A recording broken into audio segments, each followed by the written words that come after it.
श्लोक 33 से प्रारंभ कर रहे हैं। सोहम त्वयार्चितो भद्रे इदृग्भावेन भक्तितः तत्ते संपादये कामाम् असतीनां सुदुर्लभाम्।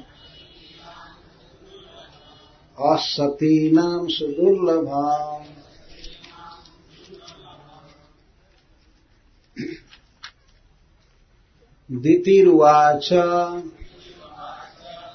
वरदो यदि मे ब्रह्मन्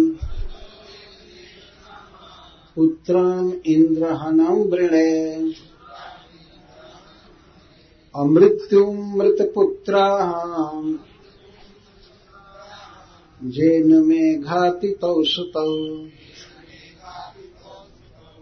निशम्य तद्वचो विप्रो विमनः पर्यतप्यत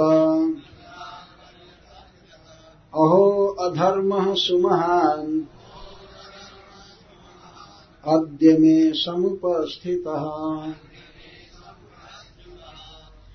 अहो अद्येन्द्रियारामो जोषिमय्येह मायया गृहीतचेता कृपणः पतिष्ये नरके ध्रुवम् कोटिक्रमोऽनुवर्तन्त्यः स्वभावमिह योषितः धिङ्मां बता बुधं स्वार्थे जदहं त्वजितेन्द्रियः शरत्पद्मोऽशवं वक्त्रं वचश्च श्रवणामृतम् हृदयं क्षुरधाराभम् स्त्रीणां को वेद चेष्टिताम् न हि कश्चित् प्रियः स्त्रीणाम् अंजसा स्वाशिषात्मनाम् पतिं पुत्रं भ्रातरं वा गणन्त्यर्थे घातयन्ति च प्रतिश्रुतं ददामीति वचस्तन्न मृषा भवेत् वधं नार्हति चेन्द्रोऽपि तत्रेदम् उपकल्पते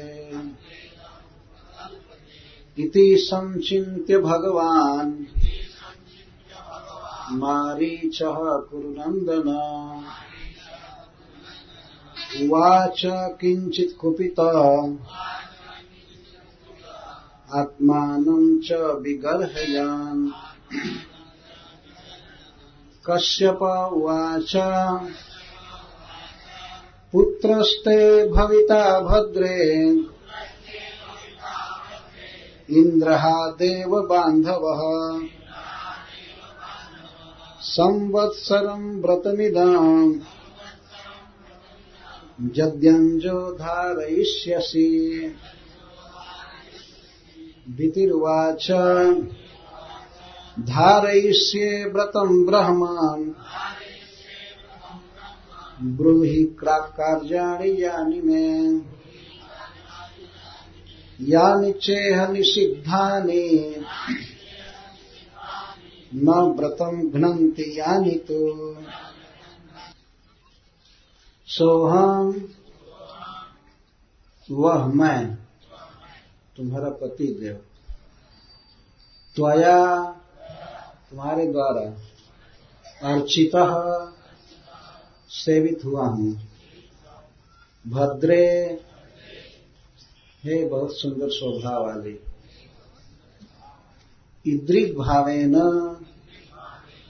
इतने सुंदर भाव से भक्तितः भक्ति पूर्वक तत् इसलिए ते तुम्हारे संपादये पूरा करूंगा कामम मनोरथ को असतीनाम जो स्त्रियां पति का भक्त नहीं हैं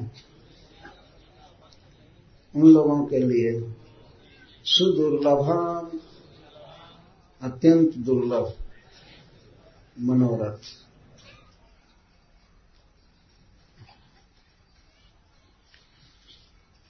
तो गंगा जी के तट पर महाराज परीक्षित की सभा में श्रील सुखदेव गोस्वामी एक बहुत महत्वपूर्ण प्रश्न का उत्तर दे रहे हैं कि मरुदगण आसुर भाव को छोड़कर देवता कैसे हो गए, क्या कारण था, उन्होंने कौन सा सुकृत किया, कौन सा पुण्य किया। इस प्रश्न का उत्तर सुखदेव गोस्वामी दे रहे हैं। मुख्य है यही कि इसके पीछे भगवत भजन कारण है। तो जैसा आप लोगों ने प्रसंग सुना था, दीति बहुत ही गर्हित, बहुत निंदनीय अभिप्राय से अपने पति की सेवा कर रही थी, सब प्रकार से सेवा कर रही थी। उसकी सेवा से कश्यप जी बहुत प्रसन्न हुए और उस प्रसन्नता में वे दीति से कहते हैं कि हे प्रिय, जिस स्त्री पर, पत्नी पर पति प्रसन्न हो जाता है तो उसकी सारी कामनाएं पूरी हो जाती हैं।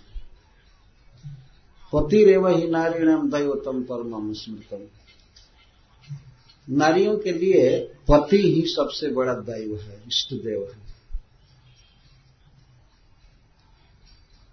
और कहते हैं कि भगवान विष्णु जो सबके हृदय में रहते हैं, मन में रहते हैं, ईश्वरः सर्वभूतानां हृदय से अर्जुन तिष्ठति, तो वे प्रभु स्त्रियों के लिए पति के रूप में ही काम करते हैं, इतना तक कहते हैं। तो मैं तुम्हारी सेवा से बहुत प्रसन्न हूं, सह अहम, वही मैं तुम्हारा पति, त्वया अर्चित, तुम्हारे द्वारा मैं अर्चित हुआ हूं, मेरी बहुत सेवा हुई है, सत्कार हुआ है। और वो अभी इद्रिक भावे न, इतना सुंदर भाव से तुमने सेवा किया है, वाह रे कश्यप जी, कुछ नहीं समझ पा रहे थे। देखिए भाव की प्रशंसा कर रहे हैं। अरे सेवा की प्रशंसा कीजिए, लेकिन भाव की क्या प्रशंसा कर रहे हैं। जो कश्यप जी के प्रति तो उसका भाव था, लेकिन कश्यप जी के एक बहुत गुणवान महान पुत्र की वो हत्या चाहती थी, इस दुर्भाव को वे नहीं समझ रहे थे। इसीलिए कश्यप जी संबोधन कर रहे हैं, भद्रे, हे कल्याणी, भगवान ने बहुत कृपा करके तुमको मुझे पत्नी के रूप में दिया, इतना सुंदर स्वभाव है तुम्हारा, बहुत अच्छी हो तुम। भद्रे का अर्थ ये है, बहुत अच्छी हो। इद्रिक भावे न भक्तिता, भक्ति से तुमने सेवा किया है, तुम्हारे हृदय में कोई दूसरा अभिप्राय नहीं, बस सेवा ही करती थी, सेवा के अतिरिक्त तुमने कभी कुछ चाहा नहीं। परंतु तुम्हारी सेवा का बहुत बड़ा ऋण मेरे सिर पर है, मेरा यह धर्म है, कर्तव्य है। जब सब कुछ छोड़ करके तुम मेरी सेवा में हो, तो तुम्हारी यदि कोई इच्छा है तो उसे पूरा करना मेरा कर्तव्य है, मैं एक धर्म समझता हूं। कृपया मुझे चांस दो, अवसर दो, मैं तुम्हारे मनोरथ को पूरा कर सकूं। तत्ते संपादये कामम असतीनाम सुदुर्लभम, तुम्हें मैं दुर्लभ से दुर्लभ वस्तु दे सकता हूं। जो वस्तु, जो मनोरथ असती स्त्रियों के लिए अति दुर्लभ है। यहां बहुत सीखने की बात है। स्त्री हो चाहे पुरुष हो, सबके मन में मनोरथ होते हैं, हमें यह मिले, हमें वह मिले, हमें यह मिले। लेकिन वास्तव में वही नारी सुखनी रहती है और आगे भी सुखी रहती है जो पति से प्रेम करती है। पति से प्रेम नहीं करने वाले स्त्री का यह लोक और परलोक दोनों चौपट हो जाते हैं, समाप्त हो जाते हैं, बहुत दुखनी होती है। कश्यप जी कहते हैं कि असती नाम सुदुर्लभम, अपतिव्रता, पति से प्रेम नहीं करने वाली स्त्रियों को ये सब चीजें नहीं मिल सकती जो मैं तुमको दे सकता हूं। ये कोई भी पति प्रसन्न हो जाए तो भगवान उस स्त्री पर प्रसन्न हो जाते हैं और उसका मनोरथ पूरा करते हैं। तो मैं तुम्हारे कामम, तुम्हारी अभिलाषा को मैं पूरा करूंगा, तुम मांगो। तो पहले तो स्त्री स्वभाव होने से दीति ने बहुत नखरा किया, नहीं नहीं हम कोई इच्छा नहीं है। क्या इच्छा? आप मिले हैं, मुझे सब कुछ मिला हुआ है, आपसे बढ़ करके क्या चीज। ये है स्त्री की भाषा, हमें और कुछ नहीं चाहिए। यदि शब्द जो लगाई है कि वरदो यदि में ब्राह्मण, यदि शब्द से ये सब वैकल्पिक विचार प्रस्तुत किए जाते हैं कि ये कहा होगा उसने, पहले यही कहा होगा नहीं हमें बाध्य मत कीजिए, मुझे कुछ नहीं चाहिए, मैं बिल्कुल संतुष्ट हूं, भगवान ने आपको दिया है, हमें अब इससे बढ़ करके धन क्या होगा, मैं आपको चाहती हूं, आपसे नहीं चाहती। मेरा धर्म है आपकी सेवा करना है, आपसे प्रेम करना है, हमें कुछ नहीं चाहिए। लेकिन कश्यप जी इंसिस्ट हुए, नहीं नहीं कुछ तो मांगो, कुछ तो मांगो। कहते आप बिना मांगे ही देते हैं तो मैं क्या मांगू।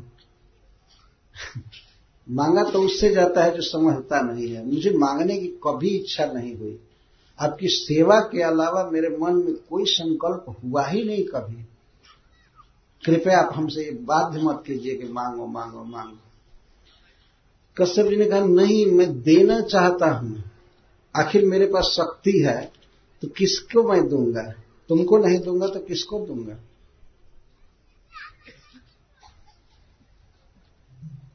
तो फिर कहते हैं अच्छा ठीक है तो मैं मांगूंगी तो आप देंगे। यदि शब्द से सब विचार उठ रहे हैं तो मैं मांगूंगी तो आप देंगे। क्यों नहीं, मैं कह रहा हूं ना मांगने के लिए, बारंबार तुमसे आग्रह कर रहा हूं, तुम मांगो मांगो और तुम कह रहे देंगे। तो फिर कहो छोड़िए, ऐसे ही मैं मजाक कर रही थी, मुझे कुछ भी नहीं चाहिए। इनको फ्रंट पर चढ़ा रही थी अपने पति को खूब, क्योंकि ऐसा वरदान मांगेगी कि इनका होश उड़ जाएगा, इसीलिए नकार रही है। स्त्रियों में सहज नखरा होता है, सहज भगवान ने दिया। नहीं छोड़िए, ऐसे ही मैं मजाक कर रही थी, मुझे कुछ चाहिए नहीं चाहिए नहीं चाहिए। नहीं नहीं कहो, खुल करके कहो, संकोच मत करो, क्या चाहिए क्या चाहिए। तो आप देंगे, फिर क्या देंगे, क्यों नहीं दूंगा, 50 बार कह रहा हूं कि दूंगा दूंगा दूंगा तो मांगो। फिर कहो मुझे कुछ संदेह है कि आप नहीं देंगे, मुझे संदेह हो रहा है। संदेह हो रहा है, क्या संदेह है। तो छोड़िए, ऐसे ही मैं मजाक कर रही थी, आपसे क्या मांगना है और मैं मांगू। नहीं नहीं मांगो मांगो मांगो, तुम्हारी मांग पूरी करके ही मुझे सुख का अनुभव होगा, मैं अपने को धन्य समझूंगा, तो मांगो। सबसे पहले संबोधन करते हैं ब्राह्मण, हे वेद के अनुसार चलने वाले, मतलब आप झूठ तो बोल ही नहीं सकते। ब्रह्म से ब्राह्मण शब्द बना है। जो व्यक्ति वेद के अनुसार चलता है, वेद की बात बोलता है, सत्यपरायण होता है, उसको ब्राह्मण कहा गया है। तो सबसे पहले संबोधन की, हे ब्राह्मण, हे वेद के अनुसार चलने वाले, मैं जानती हूं कि आप कभी न झूठ बोले हैं, न बोल रहे हैं, न बोलेंगे भविष्य में, आप सत्य की बिल्कुल मूर्ति। आपसे मैं अंत में फिर पूछ लेती हूं, वास्तव में आप देना चाहते हैं? यदि कश्यप जी ने कहा कि मैं क्या करूं, तुमको कैसे अपने कलेजा चीर करके बता दूं कि हां देना चाहता। अच्छा ठीक है, हंस करके बोली, ठीक है ठीक है, वरदो यदि मैं ब्राह्मण, हे ब्राह्मण, यदि आप सचमुच में वरद हैं, वर दान देने वाले हैं, आपको देने की अभिलाषा है, तो हाँ बोलो बोलो क्या चाहती हो, इस तरह से बोलते। और वो तो इतना नाटक कर रही है, बस पुत्रम वृणे, मैं पुत्र चाहती हूं। उसके बाद बहुत घोर शब्द बोले, इंद्र हणम पुत्रम, मैं ऐसा पुत्र चाहती हूं जो इंद्र का वध कर दे। अब उसका मुख बिल्कुल बदल गया, रुख बदल गया। कश्यप जी को अब ज्ञान हुआ, अरे बाप क्या मान है, तो कभी सोच भी नहीं सकते थे, ड्रीम में भी, कल्पना में भी, कि दीति इतनी कठोर हृदय की हो सकती है, अपने ही पुत्र को मारने के लिए ये संकल्प करे। अरे इंद्र भी तो उसी के पुत्र थे, उसके बहन के पुत्र थे, तो उसके भी पुत्र हुए, मौसी हुई।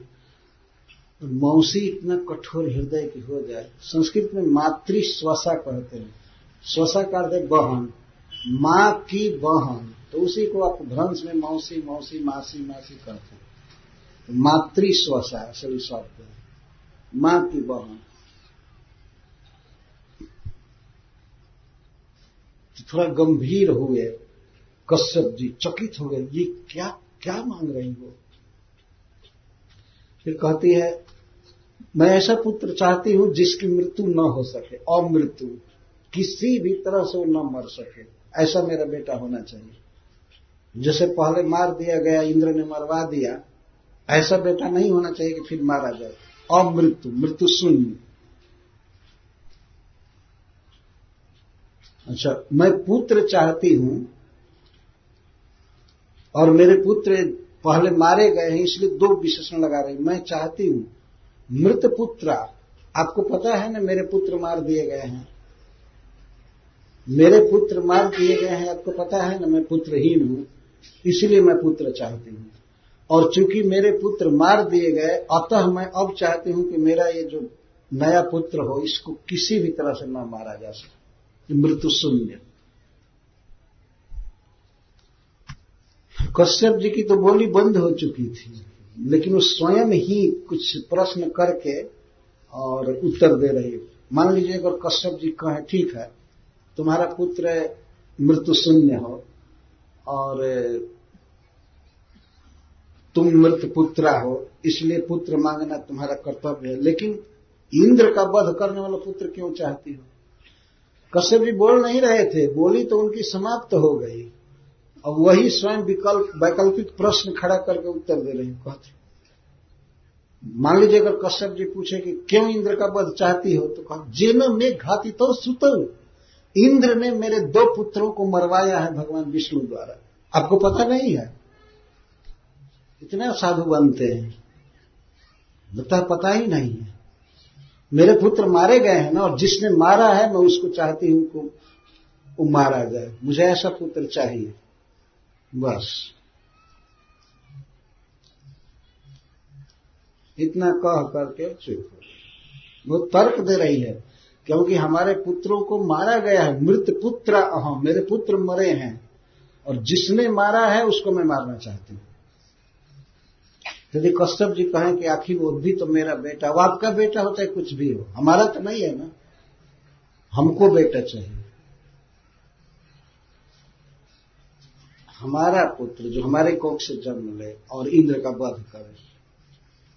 इतना बड़ा कर्कश वरदान मांगना है अपने पति से, और उन्हीं के पुत्र का वध करने के लिए नया पुत्र चाहना, ये बहुत बड़ा अविवेक है। एक पुत्र विश्व का राजा है, इंद्र पद पर है, इतना बड़ी सफलता पाया हुआ बेटा, और उसको मार दिया जाए एक नए जन्मे हुए बेटा से, बहुत ही गलत बात है वास्तव में। लेकिन क्या कोई करेगा, स्त्री के हृदय को कैसे बदला जा सकता है। एक कवि ने कहा है कि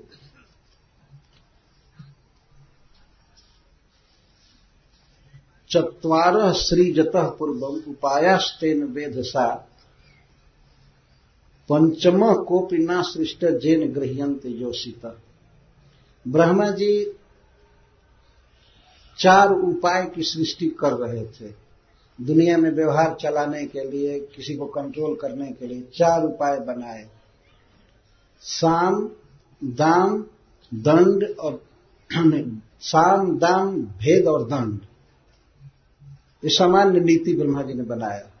यदि कोई व्यक्ति अपने वश में न हो, चाहे अपनी पत्नी हो या पुत्र हो या बाहरी समाज हो या शत्रु हो, तो सबसे पहले उसकी प्रशंसा की जाती है, उसे बड़ा कहा जाता है, जिसे प्रशंसा से वो बात मान लेता है। किसी विरोधी से कहे कि कभी मैं कल्पना भी नहीं कर सकता था कि आप हमसे ऐसा करेंगे, मैं तो आपको बिल्कुल अच्छा समझता हूँ, साधु समझता हूँ, क्यों इतना विरोध कर रहे हैं, आपके लिए शोभा नहीं देता है, आप तो महान व्यक्ति हैं। ये तो हो सकता है उसका चित्त बदल जाए। इस पर भी अगर न माने कोई शत्रु या कोई अपना परिजन, तो उसको कुछ दाम दिया जाता है, कुछ पैसा दे दिया जाता है, कोई पद दे दिया जाता है, इसको दाम कहते हैं। तो उससे भी वो दब जाता है, अनुगामी होता है। और इससे भी काम नहीं चलता, तब उसमें फूट डाला जाता है, ऐसा करोगे तो ये हो जाएगा, ये हो जाएगा, ये हो जाएगा। और अंततः 3 उपायों से न माने तो दंड, शक्ति रहने पर। तो कभी कहता है कि ब्रह्मा जी 4 उपाय की रचना कर रहे थे, लेकिन 5वां वे उपाय रचना भूल गए, जिस उपाय से स्त्रियों को वश में किया जा सकता है। ऐसा उपाय रचे ही नहीं, जेन गृह्यन्ते योषितः। ये भूल हो गई ब्रह्मा से। भूल क्या हो गई, उनके पास ऐसी बुद्धि ही नहीं है कि वो स्त्रियों को वश में करने वाला कोई उपाय रच दे। और जो लोग समझते हैं कि यह स्त्री हमारे वश में है, वो वास्तव में अज्ञ व्यक्ति, वो वश में है। ये समझना चाहिए, ये सत्य यही है। और ये समझे कि नहीं, यह स्त्री पूर्ण मेरी अनुगामिनी है, पूर्ण मेरे वश में है, यह भ्रम है। मैं 100% के लिए नहीं कह रहा हूं, लेकिन जनरल बात ये है, नारी विवश नर सकल गोसाई नाचे नट मर कटकी नाई। कलयुग में तो पुरुष लोग वैसे स्त्रियों के वश में रहते हैं जैसे मदारी के अधीन बानर रहते हैं। तो जैसे नचाता है, जैसे गवाता है, ऐसे गाते हैं, नाचते हैं, मालिक को रिझाते हैं, कमाते हैं पैसा, वो सब मदारी ले लेता है, बानर वाला ले लेता है। देखा गया है। चाहे आप लाख है, नाचिए, गाइए या घूमिए, काम धंधा कीजिए, लेकिन सारा पैसा आ जाता है कहीं और। जो मालिक होता है उसके पास आता है। मनुष्य 2 ही आराधना कर सकता है, या तो भगवान की करे या स्त्री की करे। उसको प्रसन्न करने के फेर में रहे चाहे भगवान को, दोनों जस्ट विपरीत बात है। तो अधिकांश मनुष्यों का जीवन जा रहा है अपनी पत्नी की आराधना में। यह खुश रहेगी तो बहुत बड़ा लाभ है, यही व्यक्ति सोचता। कश्यप जी यही कह रहे थे ना, पहले अपनी पत्नी को इतना अच्छा कह रहे थे, भद्रे सुमध्यने बामोरु, कितना कितना सुंदर संबोधन कर रहे हैं। तो बाहरी जो संबोधन कर रहे थे, बाहर के शरीर का वर्णन करने के लिए, वो तो बिल्कुल बिफिटिंग था, ठीक था। वास्तव में दीति परम सुंदरी है, बहुत सुंदर, लेकिन उसके भाव का भी इन्होंने वर्णन किया। भद्रे, तुम बहुत अच्छी हो, ये हो, वो हो, और इद्रिक भाव है ना, ऐसे भाव से सेवा किया तो उसके भाव को पहचान नहीं रहे। तो वास्तव में ब्रह्मा जी ने वो उपाय नहीं रचा आज तक जिससे स्त्रियां वश में की जा सके।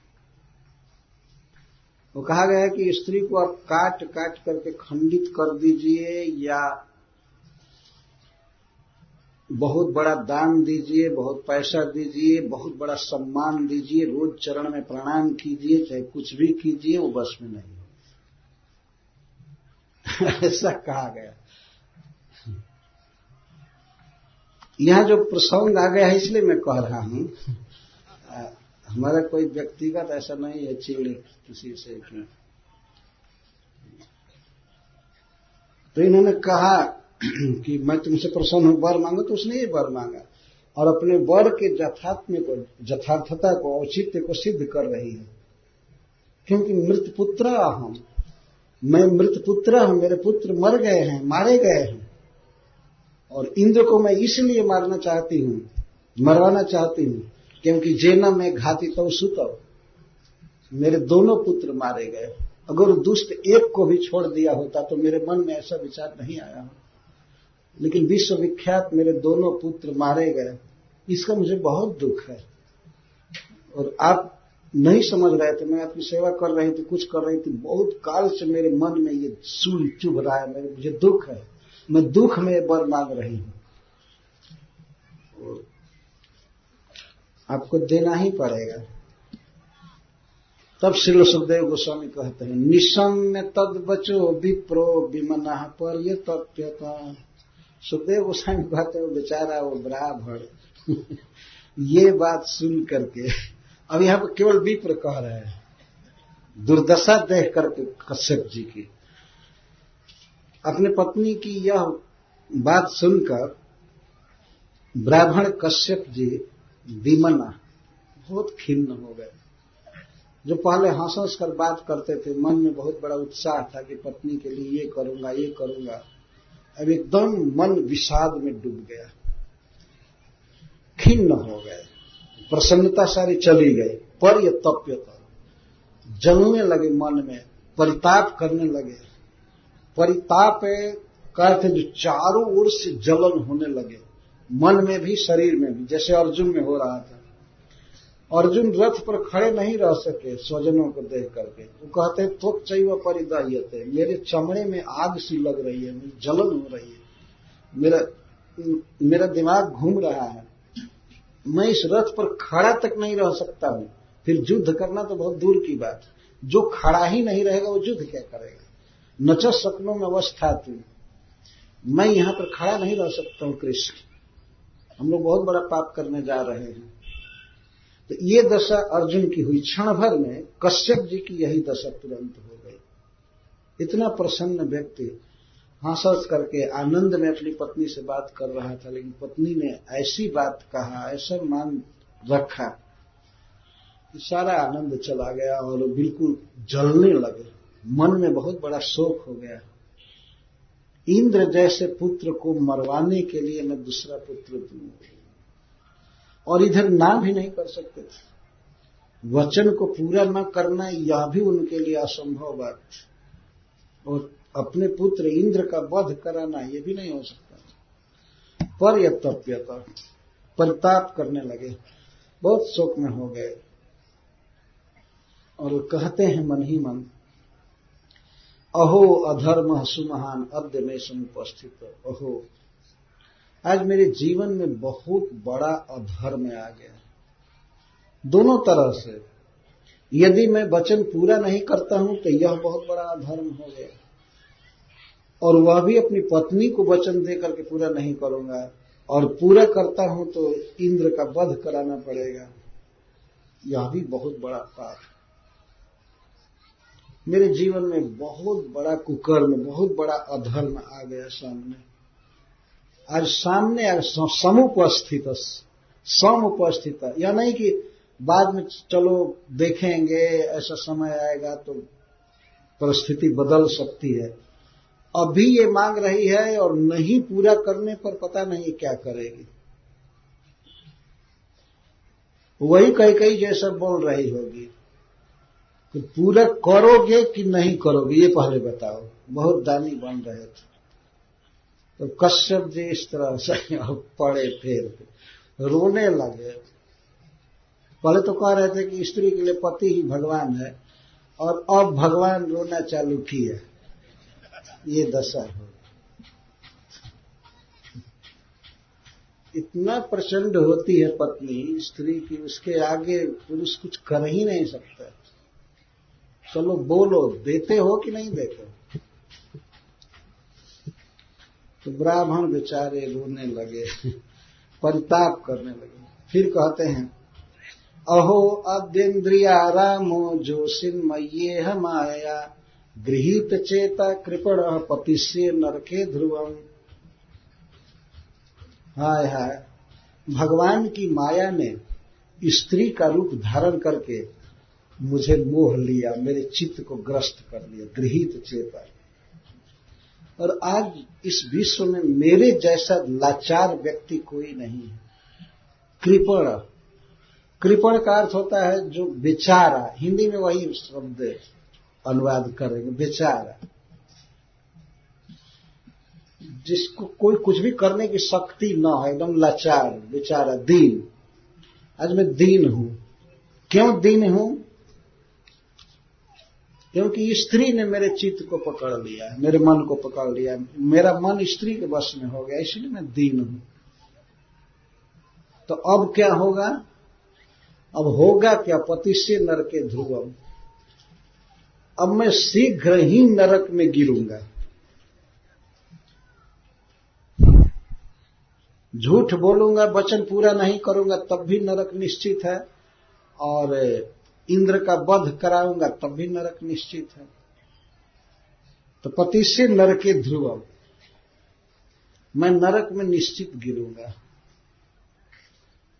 कश्यप जी कह रहे कोई संदेह नहीं है, कोई डाउट नहीं है कि किसी उपाय से मैं नरक गिरने से बच जाऊं, इसलिए ध्रुवम शब्द लगा रहे हैं। मैं निश्चित नरक में गिरूंगा। इतना हाई पद पर, देवता के पद पर हैं, कह रहे हैं कि अब तो मुझे नरक में गिरना है। कितनी सुंदर बात कह रहे हैं। देखिए, इस तरह से झूठ बोलने का भी अवसर आ रहा है। इंद्र का वध नहीं कराना चाहते तो कह देते नहीं दूंगा। मुझे क्या पता था कि तुम ऐसा वर मांगोगे। आजकल का आदमी तो तुरंत अपनी पत्नी को ऐसे कह देगा, हमको क्या पता था कि तुम ये मांगोगे, हम ये नहीं देंगे। बस हो गया। और समाज में बोलना हुआ तो राजा हरिश्चंद्र बन जाएंगे। हम तो पक्की जबान कहेंगे, पक्की जबान। झूठ बोलने की रोज रोज आदत ही है, हैबिट है, और फिर भी राजा हरिश्चंद्र बनते हैं। कश्यप जी जैसे महान पुरुष के लिए यह बहुत बड़े अधर्म का समय आ गया। अपने वचन को तोड़ना, यह पूरा करना, दोनों। वचन पूरा करते हैं तब भी बहुत बड़ा अधर्म नरक में जाने का कारण होगा, और वचन पूरा नहीं करते हैं तो अपजस भी और नरक भी दोनों होने वाला।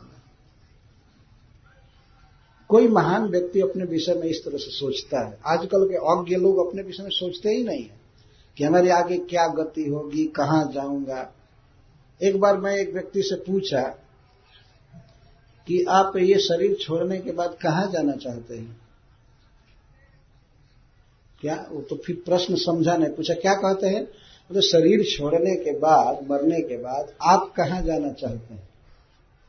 वो कहता है मैं जो चाहूंगा उसके अनुसार किया जाएगा।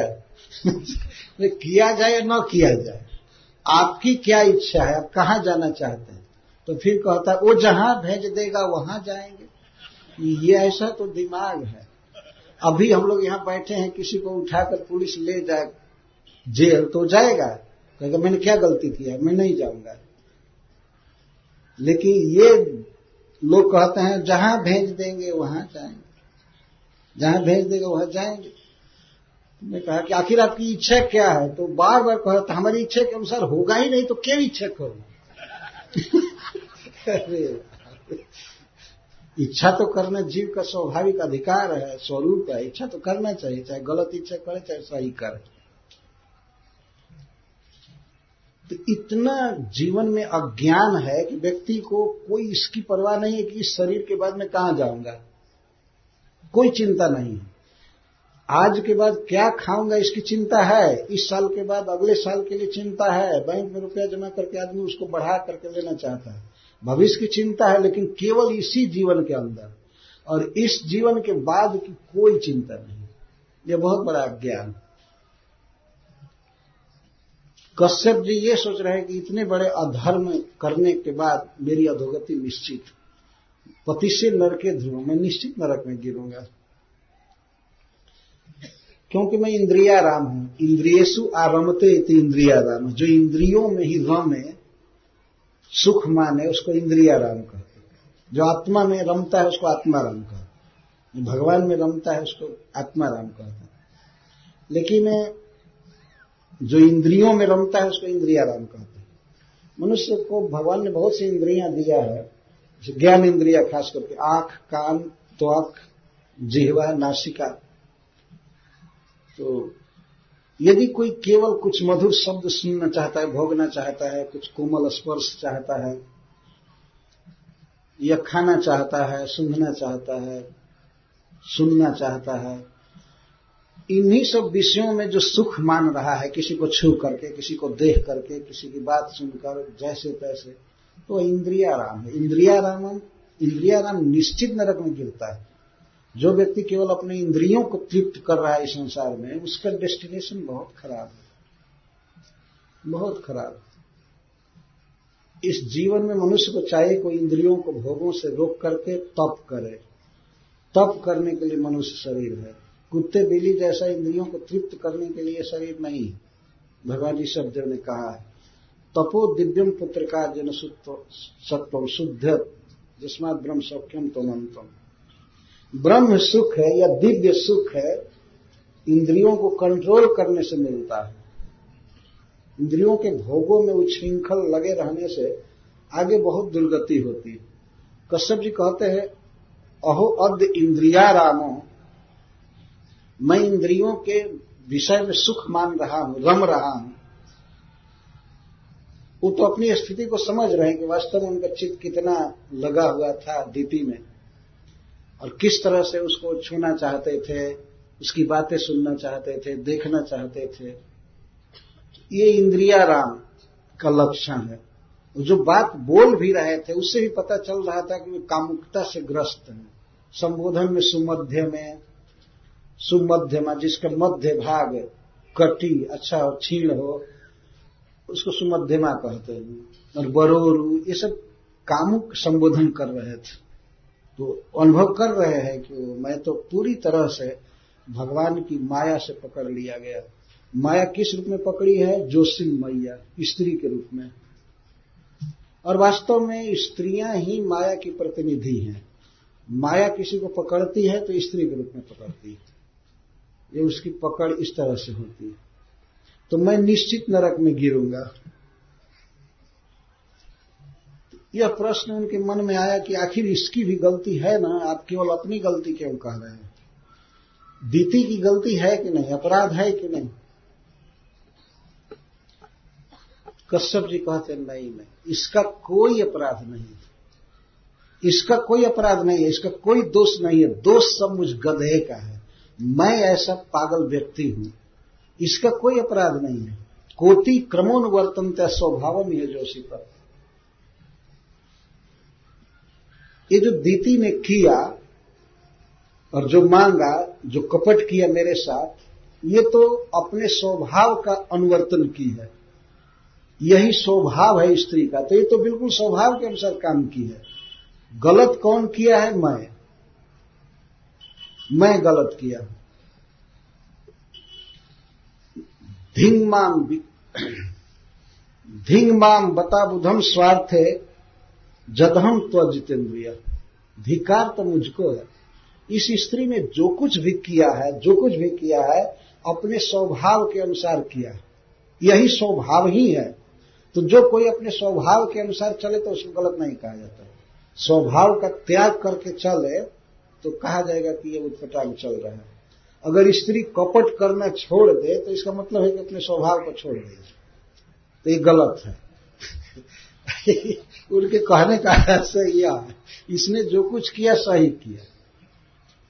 जैसे मान लीजिए आप अगर एक मिर्चा खा रहे हैं और मिर्चा यदि तिक्त न लगे तो आप उस पर खुश नहीं होंगे, कहेंगे कि मिर्च अपने स्वभाव में नहीं है, कौन दे दिया, तो दूसरा मिर्च दो। और मान लीजिए मिर्च कोई खाया और बहुत जबरदस्त तीता लग गया और उसके मुख से लार गिरने लगा, आंखों में पानी आवे, तो उसमें मिर्च का क्या दोष है? वो तो स्वभाव है ना, खाने वाले का दोष था ना, उसको थोड़ा खाना चाहिए था, है ना। एक बार हमने देखा, हम लोग त्रिची में गए थे तो एक जया नाम की मिर्च होती है पहाड़ में, छोटी, इतनी छोटी। तो लोग दिए थे पहाड़ के लोग, वो लोग कह दिए कि बहुत तेज तेज है मिर्च। तो हमने तो लिया, मैं चखा भी नहीं, और कई लोग ले लिए। एक लड़का था वो पूरा खा गया तो भोजन से उठ करके अब वो पानी पी रहा था, आंखों में आंसू आ रहा था, सी सी सी सी कर बहुत बहुत। उस व्यक्ति का मिर्च ने क्या बिगाड़ा, और मिर्च ने कोई गलत किया क्या? मिर्च का जो स्वभाव है वही तो प्रस्तुत किया ना। इस दीति ने क्या गलती किया है? जब भगवान ने कपटी स्वभाव ही बनाया है, हृदय में यही भरा है ठूस ठूस करके, तो ये जो की वो अच्छा की है। मैं गधा हूं, मैं बेवकूफ हूं, मैं अपने इंद्रिय पर कंट्रोल नहीं कर सका, और मैं अपने स्वार्थ के विषय में अबुद्ध हूं। अबुद्ध का अर्थ है अज्ञ। मैं नहीं समझ पाया कि हमारे जीवन का वास्तविक स्वार्थ क्या है। मैं ये समझा कि इस स्त्री को प्रसन्न करना ही मेरा स्वार्थ है, परमार्थ है, सब कुछ। ये मेरी गलती है, धिक्कार है मुझको कि मैं इसके स्वभाव को नहीं समझ पाया। और इसने जो कुछ भी किया है सही किया, इसने, इसका दोष नहीं है। ये अपने मार्ग का त्याग नहीं किया है, हमने अपने मार्ग का त्याग किया। तो ये है स्वभाव स्त्रियों का। कौन बोल रहा है? ध्यान रखिए, कोई साधु, कोई विरक्त नहीं बोल रहा है, खास पति बोल रहा है। और तत्काल ऐसा कांड हो गया है कि वो बोल रहा है। इसलिए बहुत गंभीरता से इस विषय को लेना चाहिए। क्या बात है कि कश्यप जी जैसा व्यक्ति और अपने पत्नी के स्वभाव या स्त्री मात्र के स्वभाव को इस तरह बोलने लगा, उसके बेचारे के जीवन में ऐसी घटना घटी। उसी से मांगा जाए कि तुम्हारा बेटा मर जाए, इंद्र मुझे पुत्र दो, इंद्र को मारने वाला पुत्र, मुझे ये चाहिए। इस मांग पर कश्यप जी के हृदय में क्या बीत रही होगी, कोई भी व्यक्ति कुछ कल्पना कर सकता है। और उस समय अपनी पत्नी के प्रति उसका क्या भाव हो रहा होगा, वो तो मिला करके देख ले। नहीं, इसका व्यक्तिगत दोष नहीं है, यही स्वभाव है। कितना छिपा रही थी, हमेशा हंस करके बोलती थी कश्यप जी से, मंद मुस्कान के साथ तिरछी चितवन से देखती थी, और बोली बहुत मधुर बोलती थी, और अपने कठोर भाव को अपने फेस पर कभी आने ही नहीं दिया, कभी नहीं आने दिया। इस विषय में स्त्रियां बहुत दक्ष होती हैं। उनके हृदय में कुछ और रहता है, बाहर कुछ और रहता है। भीतर के भाव को दबा लेती है पूरा, इस पर उनका कंट्रोल है। बहुत अच्छी तरह से ब्रेक लगा सकती है इस भाव पर। लेकिन पुरुष तो जो बाहर भीतर वो खुल जाता है, वो छिपाने में समर्थ नहीं होता। एक श्लोक में कहा गया है, जदंतः तन्न जिह्वायाम, जद जिह्वायाम न तद बहि, जद बहि न च कुर्वन्ति विचित्र चरिता स्त्रिया। स्त्रियों के अंत, जद अंत जो भीतर रहता है वो बाहर जीभ पर नहीं आता है। जदंतः तन्न जिह्वायाम, जो भीतर से वो चिंतन करती हैं उसको जीभ पर नहीं लाती है, और जीभ पर जो बात लाती है उसको बाहर नहीं प्रकाशित करती है, केवल थोड़ा सा उपांशु उच्चारण करती है। और जो जीभ बाहर बात करती हैं, कहती हैं, वो करती नहीं। विचित्र चरिता स्त्रियां, अद्भुत चरित्र की स्त्रियां होती, भीतर कुछ और सोच रही है, बोल कुछ और रही है, कर कुछ और रही है। मल्टी पर्पस वाला उनका ये शरीर है, वो कुछ भी विपरीत सोच सकती है। कश्यप जी यही कह रहे, कोतिक्रमो कह अतिक्रम। इस दीति ने क्या अतिक्रम किया है? अतिक्रम का अर्थ है कि अपने लिख को, अपनी मर्यादा को छोड़कर इसने क्या किया? कुछ नहीं किया है, जो स्वभाव है उसी के अनुसार किया है। स्वभावम यह जोशिता धिंगमान, मुझे धिक्कार है जो मैं अपने स्वार्थ को नहीं समझ सका, भगवान के भक्ति को नहीं समझ सका और इस स्त्री में उलझ गया। इसको प्रसन्न करने के लिए ऐसे लंबा लंबा भाषण कर रहे थे कि पति ही स्त्री के लिए भगवान है, ये है, वो है, ये है, वो। इस तरह से बोल रहे हैं। अब भगवत्ता कहाँ गई? अब कश्यप जी की भगवत्ता सब कहाँ गई बताइए? एक स्त्री ने इस तरह रुला दिया उनको। मैं अजितेंद्रिय हूं, मैं इंद्रियों का गुलाम हूं, दास हूं, मेरी गलती है। क्या स्वभाव है स्त्रियों का? श्रीपाद श्रीधर स्वामी जी लिखते हैं, स्वभाव माह, स्वभाव बता रहे हैं। शरद पद्मोसवम वक्त्रम वचश्च श्रवणामृतम हृदयम क्षुरधाराभम स्त्रीणाम को वेद चेष्टितम। स्त्रियों का स्वभाव बता रहे कश्यप जी। उनका जो मुख होता है वो कमल जैसा सुंदर होता है, और शरद कालीन कमल जैसा सुंदर। कमल तो ऐसे सुंदर होता ही है, लेकिन शरद काल में जो कमल खिलता है उसमें और अधिक सुंदरता होती है। शरद पद्म समम वक्त्रम, स्त्रियों के मुख पर शरदकालीन कमल का विकास होता है, उत्सव होता है, अर्थात कमल जैसा सुंदर होता है। मुंह तो इतना सुंदर होता है। और वचश्च श्रवणामृतम, और उनकी जो वाणी होती है, जो पुरुषों से बोलती हैं, तो दोनों कानों के लिए वो अमृतम, अमृत जैसा मधुर लगता है। वचन कानों के लिए अमृत, श्रवणामृतम, और उनका मुख है आंखों के लिए अमृत, कमल जैसा परम सुंदर। परंतु हृदयम क्षुरधारा भर, उनका जो हृदय ब्रह्मा जी ने फीट किया है वो छुरे की धार जैसा, पर विघात में अति तीक्ष्ण, अति तीक्ष्ण। अब बताए, चेहरा इतना अच्छा बनाए, वाणी कोयल जैसी बनाए, लेकिन ब्रह्मा जी हृदय में छुरा ही रख दिए, और वो भी तीक्ष्ण करके, शान धरा करके रखे, पर विघाते अति तीक्ष्ण। ये कश्यप जी बोल रहे हैं।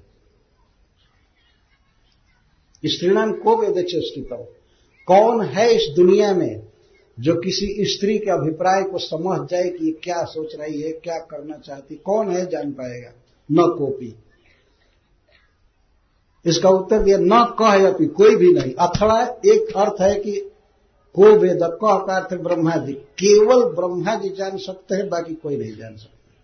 इसका एक अर्थ यह भी है, ब्रह्मा जी चूंकि स्त्री का हृदय बनाए हैं तो उसमें क्या क्या भरे हैं, क्या क्या छुरा गड़ा सब जो भी भरे हैं, वही जानते हैं कि इसमें क्या क्या है और कैसे वो काटेगी किसी को, कितना छल करके, धूर्तता करके, वो ब्रह्मा जी जानते हैं। अथवा न कोपी, ब्रह्मा तक नहीं जानते हैं, और दूसरा क्या जानेगा? विधिहु न नारी हृदय गति जानी, सकल कपट अभय अवगुण खान। ये रामायण में भरत जी कहते हैं कि ब्रह्मा जी जो स्त्री का हृदय बनाए हैं, उनको भी पता नहीं है कि उसके हृदय में क्या क्या है। जो बनाए हैं हृदय और उसे स्टोर में माल रखे हैं, ब्रह्मा जी को भी पता नहीं कि क्या क्या, वो भी नहीं जान सकते। स्त्रियः चरित्र पुरुषस्य भाग्यम देवा न जानन्ति कुतो मनुष्य। स्त्री के चरित्र को और पुरुष के भाग्य को कि कब उसके जीवन में क्या होगा, इसको देवता लोग भी नहीं जानते हैं, मनुष्य क्या समझेंगे? मनुष्य क्या स्त्री की चाल को समझेंगे? ये तो देवता है ना कश्यप जी, रात दिन साथ में रहने वाले अपने पत्नी के इस कर्कश कठोर अभिप्राय को नहीं जान पाए। कौन जानेगा कब क्या करना चाहती हैं, क्या प्लान करना चाहती हैं? जल्पन्ति सार्धमान्येन, वे बात करती हैं किसी और से, देखती हैं किसी और के तरफ, और हृदय में चिंतन किसी और का करती हैं। ये बिल्कुल फैक्ट बात है वास्तव में। इस शास्त्र कहता है नयन विकार ही अन्यम वचनैरन्यम बेचेष्टितैरन्यम रमयति श्रुते नान्यम स्त्री बहुरूपा निजा कस्य। शास्त्र कहता है कि स्त्री नयन से किसी और को देखती है, वचन से किसी और से बात करती है, शारीरिक चेष्टा से किसी और के साथ दिखाती है भाव भंगी, और रमण करती है किसी और के साथ। ऐसी स्त्री किसकी है? मूर्ख व्यक्ति मान लेते हैं कि यह मेरी है, मुझसे प्रेम करती है। ये सब धोखा है, ये शास्त्र कहता है। इसी पर कश्यप जी कह रहे हैं, देखो भगवान ने इतना सुंदर मुख बनाया है और वचन इतना सुंदर, अमृत, दोनों कानों के लिए अमृत। श्रीधर स्वामी जी अर्थ लिखते हैं, श्रवण श्रुति तयोः अमृतम। श्रवण का अर्थ करते हैं दोनों कान। इसका अर्थ है कि पुरुष जब स्त्री की बात सुनता है तो वो यही कामना करता है कि हमें पृथु महाराज जैसा 10,000 कान हो जाए कि इसकी और बात सुने, आनंद से सुने। तो दोनों कानों से सुनता है, इसका मतलब यह है कि सावधानी से सुनता है, एक शब्द भी गिरने नहीं देता है और उसी को याद रखता है हमेशा। तो उसकी बात सुनने में बहुत सुंदर लगती है, अमृत जैसी, और देखने में तो नयन तृप्त हो जाते हैं उसके मुख को देखने में, पर उसका हृदय अद्भुत कर्कश बना दिया ब्रह्मा। यही स्वभाव है स्त्री का, उसके हृदय पर कभी विश्वास नहीं किया जा सकता। आप सभी सोचेंगे कि तो बहुत कड़ा प्रवचन है, लेकिन वास्तव में भागवत का श्लोक है और प्रसंग में आ रहा है, कोई मैं नया एकाएक लेकर के नहीं कह रहा। कश्यप जी का हृदय बहुत दुखी है। यह बात जरूर है कि दुखी हृदय से वे बात को व्यक्त कर रहे हैं, तो उस समय आदमी कुछ अतिशयोक्ति करता ही है ना। लेकिन जो भी वे कर रहे हैं, परंतु उसमें सत्यता भी काफी अंश में है। स्त्री का निर्माण भगवान ने कपट करने के लिए ही किया है, यह अर्थ है, और पुरुषों की मति को मोहित करके उनसे काम धंधा कराना, घर गृहस्थी बसाना, दुनिया का काम कराने के लिए किया गया है। ये तो अगर स्त्री के अधीन न हो पुरुष तो कुछ नहीं करेंगे। ऐसा देखा जाता है कि अगर किसी से पूछिए कि तुम विवाह करोगे तो सोचता है पहले कुछ कमाएं, कुछ काम धंधा करें, घर द्वार बना लें, तब न विवाह करेंगे। और विवाह नहीं करना है तो उसको बहुत चिंता नहीं होती, कोई बात नहीं। तो आजकल के पुरुष लोग तो ये सोचते हैं कि हमको पत्नी ही कमाने वाली मिले, और ये क्या करेंगे, बैठकर खाएंगे। इस तरह का विचार जो है वैदिक विचार नहीं है, ये सब पाश्चात्य विचार आ रहा, उधर का विचार आ रहा, और इसमें बहुत भारी खतरा है समाज को। अगर पत्नी कमाएगी तब वही पति बनी रहेगी, कंट्रोल नहीं कर सकते आप, है ना। जो पैसा कमाएगा, पालेगा, पोसेगा, वही तो मालिक है ना। तो ऐसे ही कंट्रोल करना कठिन है, और कमाने लगे तब तो उसको क्या कंट्रोल करेगा। तो बहुत मुश्किल हो जाएगा, तो बेचारा लाचार रहेगा। वैदिक प्रथा यह है कि स्त्री घर में काम करे और सब घर बुहारे, लिपे पोते, भगवान की पूजा करे, भोजन बनावे, बच्चों की देख रेख करे, अतिथियों का स्वागत करे। ये बहुत बड़ा काम है। और वो अभी काम करने जाए, तुम भी जाओ, घर इसी तरह भूत के डेरा जैसा दिन भर रहे, कैसा घर है, ये अच्छा नहीं है। भले आदमी कुछ अभाव में, गरीबी में काम चलावे, लेकिन स्त्री को बाध्य नहीं करना चाहिए कि वो जा करके काम करे। हम लोग देखते हैं गांव में हल चलता है तो बैल कमजोर भी होता है तो बैल को ही हल में जोता जाता है, गाय कभी नहीं जोती गई। मैंने कभी नहीं देखा है। वो दूध देती है, दूध देती है, उसके दूध से पोषण होता है, लेकिन ऐसा नहीं कि उसको हल में चलाओ, गाड़ी में जोतो, ऐसा नहीं, बिल्कुल गलत बात। और काम करने में उसे बहुत से दूषित पुरुष मिलते हैं जो उसके शील की, सदाचार की रक्षा नहीं कर पाते हैं। कई कारण हैं, वैदिक संस्कृति में बात कही जाती है पुरुष को ही काम करना चाहिए, पुरुषार्थ करना चाहिए। तो जो भी हो, इस तरह से मैं ये कह रहा था भागवत के अनुसार कि भगवान ने स्त्रियों का निर्माण पुरुषों को कंट्रोल करने के लिए किया। कंट्रोल में रह करके कुछ काम करे, दुनिया में भजन करे और काम धंधा करे, इसके लिए जरूरी था। फिर कश्यप जी कहते हैं, नहीं कश्चित प्रिय स्त्रीणाम अंजसा स्वाशिषात्मनाम पतिम पुत्रम भ्रातरमा घनन्त्यर्थे घातयन्ति। स्त्रियों को कोई भी अंजसा प्रिय नहीं होता, डायरेक्ट प्रिय नहीं होता। अगर स्त्रियों का कुछ स्वार्थ पूरा होता है किसी के द्वारा तो उससे भी प्रेम करती है, लेकिन पूरा पूरा शुद्ध प्रेम नहीं करती। पति आदि से भी अगर पति उनके लिए कुछ करता है तब प्रेम करती है, और कुछ न करे तो उससे भी प्रेम नहीं करेगी। केवल स्वाशिषात्मना। स्त्रियों का चित्त हमेशा उनके प्रिय वस्तु में लगा रहता है, तो पति से भी अपेक्षा करती है, ये लाइए, ये लाइए, ये लाइए, ये लाइए, ये लाइए। उनको अपना जो प्रिय वस्तु है, चाहे तुच्छ इंद्रिय का भोग हो चाहे अन्य वस्तु हो, उसी के लिए प्रयास करती है। आत्मा का जत्न भी होता है, अपने स्वार्थ को पूरा करने में ही उनका जत्न रहता है, उसी में चित्त लगा रहता है। और यदि उनके स्वार्थ में कोई बाधक बना तो चाहे पति हो, चाहे पुत्र हो, चाहे भाई हो, यदि समय मिले तो स्वयं मार देते हैं, नहीं तो घातयन्ति मरवा देती है। ये कश्यप जी कह रहे हैं। इतना स्वार्थ में उनका चित्त जमा रहता है कि थोड़ा भी बाधा दिया जाए, और तुच्छ स्वार्थ के लिए। अगर किसी पुरुष से उसका संपर्क हो गया है तो थोड़े से सुख के लिए वो पति का वध करा सकती है। ये इतिहास में देखा गया। श्रील प्रभुपाद जी परपोर्ट में कहते हैं कि कई जगह सुना गया है कि लाइफ इंश्योरेंस, जीवन बीमा प्राप्त करने के लिए स्त्रियों ने अपने पतियों का वध करा दिया। ये मरेगा तभी पैसा मिलेगा, तो इसलिए मार। ऐसा नहीं कि पुरुष लोग ऐसा नहीं करते हैं, लेकिन ज्यादा स्त्रियां करती हैं।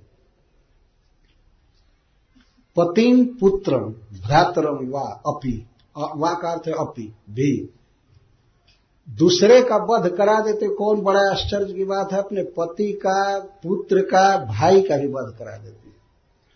घृणन्ति, अपने अर्थ के लिए, अपने निमित्त को, अपने प्रयोजन को पूरा करने के लिए वो मरवा देती, मार देती हैं। पहले तो ये कहते हैं घृणन्ति, और यदि स्वयं मारने की सुविधा नहीं होती तो घातयन्ति, मरवा देती है।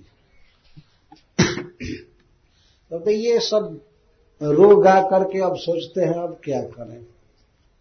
प्रतिश्रुतम च ददामी इति वचन तन्न मृषा भवे।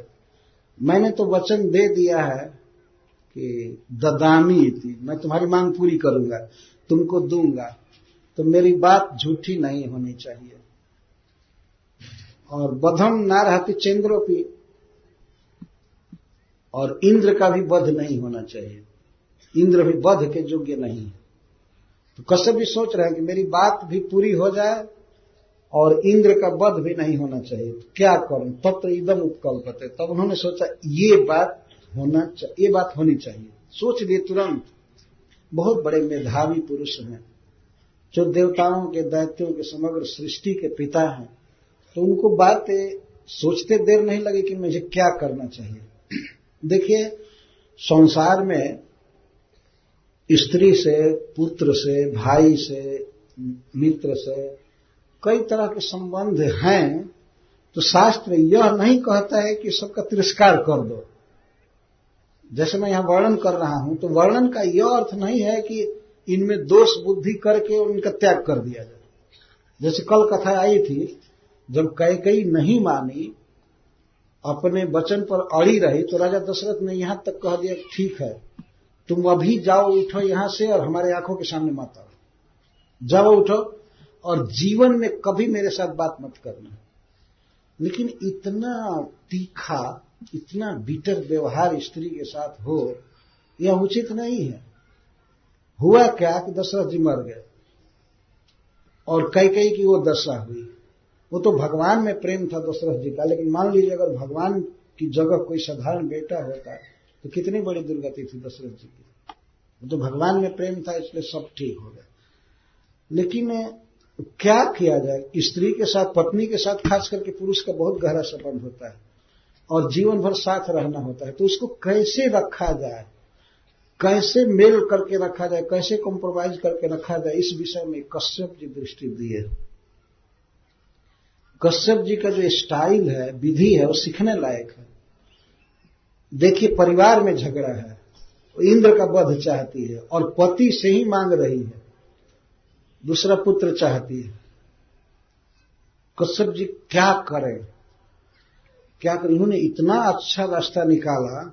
देखिए किसी भी स्थिति में, चाहे पत्नी हो, चाहे भाई हो, चाहे पुत्र हो या पति हो, कोई भी हो, सबके लिए एकमात्र शरण भगवान श्री कृष्ण है।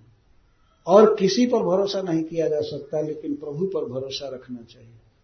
कश्यप जी इस स्थिति में भगवान की शरण लिए और अपने ऐसे दूषित अभिप्राय वाली पत्नी को भगवान की भक्ति में लगाएंगे।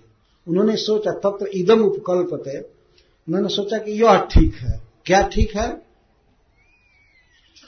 उन्होंने सोचा कि इंद्र का वध तो होना ही नहीं चाहिए, इंद्र जान मारने योग्य नहीं है और मेरी बात भी झूठी नहीं होनी चाहिए। तब उन्होंने ये सोचा, जैसा आगे वर्णन आएगा, कि उन्होंने सोचा कि आखिर चित्त इतना गंदा है, चित्त में इतना कठोर भाव भरा हुआ है, काम क्रोध लोभ भरा हुआ है, ये जाएगा कैसे? केवल हम आज कह दें कि बस हमसे बोलो मत, जाओ, ये करो, ये तो कोई समाधान नहीं है ना। राजा दशरथ ने कोई समाधान नहीं किया। बस जाओ, हमसे बोलो मत, ये मत करो, ये मत करो, मुंह मत दिखाओ, ये तो कोई समाधान नहीं है। मान लीजिए किसी की पत्नी है, बेचारे के मन में कुछ दूषित अभिप्राय है, कठोर भाव है, ये चाहिए, ये चाहिए, ये चाहिए, लेकिन उसको कह देना हमसे नहीं होगा और तुम जाओ दूसरे के पास, दूसरे से विवाह कर लो। मान लीजिए कोई क्रोध में ऐसा कह दे, तुम हटो, जाओ, हमसे नहीं हो सकता और हमें तुमसे बोलना नहीं है, आज ही डिवोर्स ले लो। मान लीजिए ये कहे, तो ये तो कोई समाधान नहीं है, ये समाधान नहीं है। मनुष्य को, खास करके जो पति है, उसको इतना दक्ष होना चाहिए कि आखिर इस बेचारी ने मेरी शरण ली है, माता पिता को छोड़कर, भाई को छोड़ करके मेरी शरण में आई है, तो मुझे इसे उचित शरण में डालना चाहिए, जिससे इसकी इच्छा पूरी हो सके और इसके जीवन में जो दोष है वो भी चला जाए। तो वह केवल हो सकता है भगवान विष्णु की शरण लेने से। कश्यप जी इस बात को जानते थे। आपने पढ़ा होगा, कुछ वैष्णवों ने पढ़ा होगा कि अदिति ने भी ऐसा ही प्रपोजल रखा था कश्यप जी के पास कि मेरे पुत्र राजा होना चाहिए, इस समय असुर लोग राजा है, स्वर्ग का शासन छीन गया है मेरे पुत्रों का। वो रोने लगी और इंद्र को राजा बनाना चाहती थी। उस समय बलि महाराज राजा हो गए थे स्वर्ग के, जो दिति के वंश में जन्मे थे। खूब रो रही थी। पहले तो कश्यप जी ने कहा कि ओहो, ये सारा जगत स्नेह में बंधा हुआ है, कौन किसका पति है, कौन किसका पुत्र है, लेकिन देखो माँ, आखिर इस समय जो स्वर्ग का राजा है वो भी किसी का बेटा ही है ना। कश्यप जी ये सोच रहे थे। जैसे मान लीजिए आज के युग में कोई भी व्यक्ति जो सत्तारूढ़ है, सरकार में है, वो भी किसी का बेटा है ना। इस भाव से वो नहीं सोच रही थी। अदिति सोचती थी हमारा बेटा इंद्र राजा होना चाहिए, इंद्र राजा होना, और रोने लगी कश्यप जी के पास। कश्यप जी उसको भी ऐसे ही भगवान की शरण में डाले। अच्छा, इसके लिए तुम व्रत करो, भगवान विष्णु की आराधना करो, ये प्रभु तुम्हारा मनोरथ पूरा करेंगे। तो उसने व्रत किया और उससे भगवान वामन देव जन्म लिए और बलि से राज्य मांग कर इंद्र को दे दिया, बहुत आसानी से। कितनी सुंदर बात कश्यप जी ने कहा अपनी पत्नी को। और वो अगर मान लीजिए कहते कि ठीक है, मैं भी सेना इकट्ठी करता हूं, अपने पुत्रों का बल बढ़ाऊंगा, ऐसे करूंगा, ऐसे करूंगा और बलि से युद्ध होगा, काम बिगड़ जाता। बलि इतने कमजोर नहीं थे कि युद्ध में उनको हराया जा सकता था। इंद्र आदि अपने आप स्वर्ग छोड़कर भाग गए थे उनको देख कर, क्या लड़ते। तो किसी को भी, चाहे अपनी पत्नी हो या पुत्र हो या भाई हो या अपना संबंधी हो, कोई भी हो, उसको कृष्ण से, भगवान से जोड़ना चाहिए, तो उसकी शुद्धि भी हो जाती है और शांति भी रहती है, बाद में तो मुक्त हो ही जाता है। ये उपाय है। इस विषम परिस्थिति में कश्यप जी ने सोचा, यदि भगवान के व्रत में मैं इसको लगाऊंगा, बहुत काल तक, साल भर उन्होंने सोचा, कम से कम 1 साल तक मैं इसको ऐसा व्रत बताऊंगा, जप करने का, हवन करने का, भागवत पढ़ने का, स्तोत्र पढ़ने का, भगवान की आरती करने का, किसी से बात नहीं करने का, झूठ नहीं बोलने का, गाली नहीं देने का, ये व्रत आएगा जिसका वर्णन किया जाएगा। तो ऐसा करने से इसके हृदय की जो गंदगी है, कठोर भाव है इंद्र के प्रति या किसी के प्रति, वो निकल जाएगा, ये शुद्ध हो जाएगी और इंद्र का वध भी नहीं हो पाएगा। और जो बच्चे होंगे, जो बच्चा होगा गर्भ में, वह भी भगवान का भक्त होगा, क्योंकि मां भक्ति कर रही है। कश्यप जी ये सोच रहे हैं। ऐसा सोच करके उन्होंने स्वीकार किए, कहा इति संचिंत भगवान मारीच कुरुनंदन। मरीचि के पुत्र कश्यप जी समर्थ व्यक्ति हैं, हे कुरुनंदन, हे परीक्षित। उन्होंने यह कहा, बोले तो अभी कुछ कुपित थे, दीति पर क्रोध आ रहा था, पूरा क्रोध में नहीं थे, लेकिन एकाएक जो उसने नाटक किया था, पहले इतना प्रेम दिखाई और इसके बाद इंद्र का वध करने वाला पुत्र चाहिए, तो कश्यप जी ईषत कुपित, कुछ कुपित थे उसके प्रति। ईषत मतलब कंट्रोल के भीतर ही क्रोध था, बाहर नहीं था।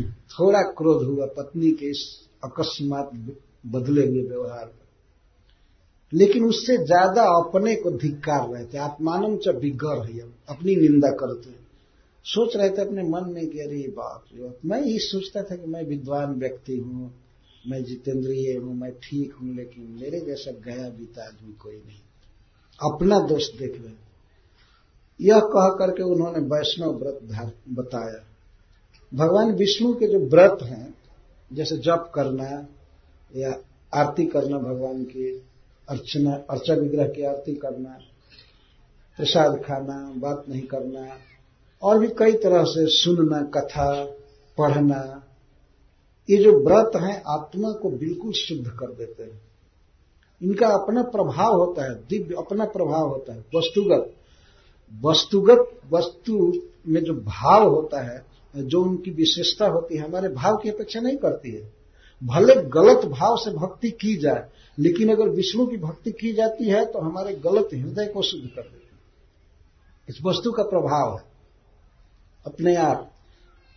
जैसे बताया गया है कि अगर स्वाति नक्षत्र का बूंद बादल से गिर करके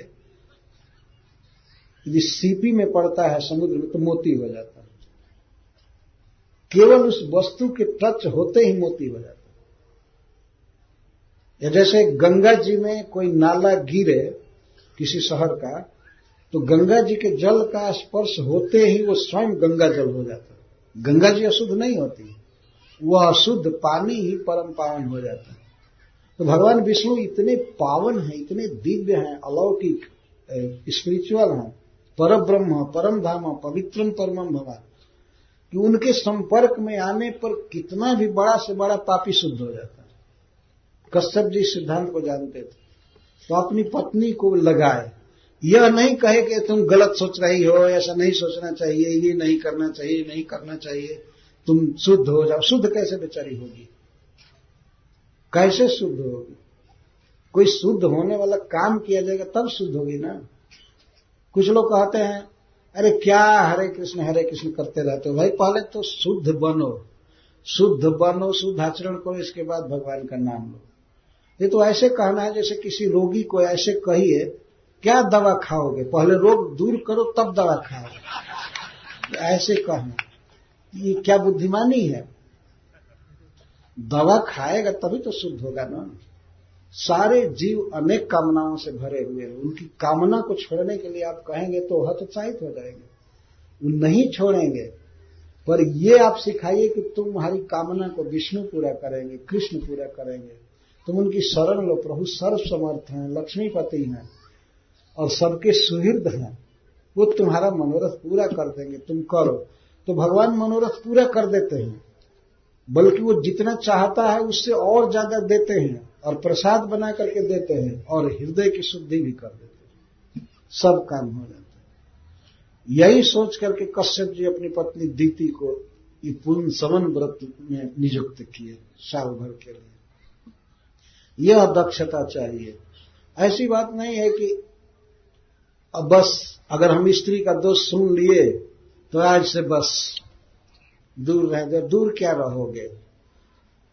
आज एक भक्त हमसे कहे कि तुम बहुत अच्छी कथा हुई, ब्रह्मचारियों को केवल ब्रह्मचारी रहना चाहिए और वानप्रस्थी को संन्यास लेना चाहिए, सन्यासी को और दृढ़ होना चाहिए और गृहस्थों को वानप्रस्थ लेना चाहिए। वो कहे एक भक्त कहे, मैं कहा नहीं, कथा का ये उद्देश्य नहीं है। कथा का ये उद्देश्य नहीं कि अब आज स्त्री पुरुष में जो प्रेम है वो विखंडित हो जाए कि नहीं तुम तो दोष की खान हो, ये हो, और तुम तो केवल गुणों की खान हो ना। तो आज स्त्री छोड़ दो, स्त्री छोड़ दी, अब दूसरी स्त्री पर निगाह डालो, तो ये तो महाभयंकर नरक में गिरे ना। ये तो नरकगामी होने का रास्ता खुल गया ना। वो तो ऐसा जैसे आत्मा देह नहीं है, लेकिन देह जब तक है तब तक तो इसके साथ कंप्रोमाइज करके रहना है ना, कि आज ही देह को त्याग देंगे। आत्मा देह नहीं है, भिन्न है। चाहे हमारे शरीर में हाथ पैर है, मान लीजिए आंख में कुछ दर्द है, तो कुछ थोड़ा फुंसी घाव हो गया तो आंख निकाल कर फेंक देंगे क्या? आंख के रोग को ठीक करेंगे कि आंख को पीक आउट कर देंगे? बताइए। जब भगवान ने सहज संबंध बनाया है, पत्नी बनाया, विवाह किए, पत्नी हुई, उसी के साथ रहना है, बच्चे जो होते हैं वो माता पिता के हृदय का प्रकाशन होते हैं, वो उनकी धरोहर को, उनकी परंपरा को बाद में ढोते हैं। देखा गया है कि जितना सुचारू रूप से पुत्र अपने पिता के नियमों का निर्वाह करता है उतना दूसरे लोग नहीं कर पाते हैं, देखा गया है।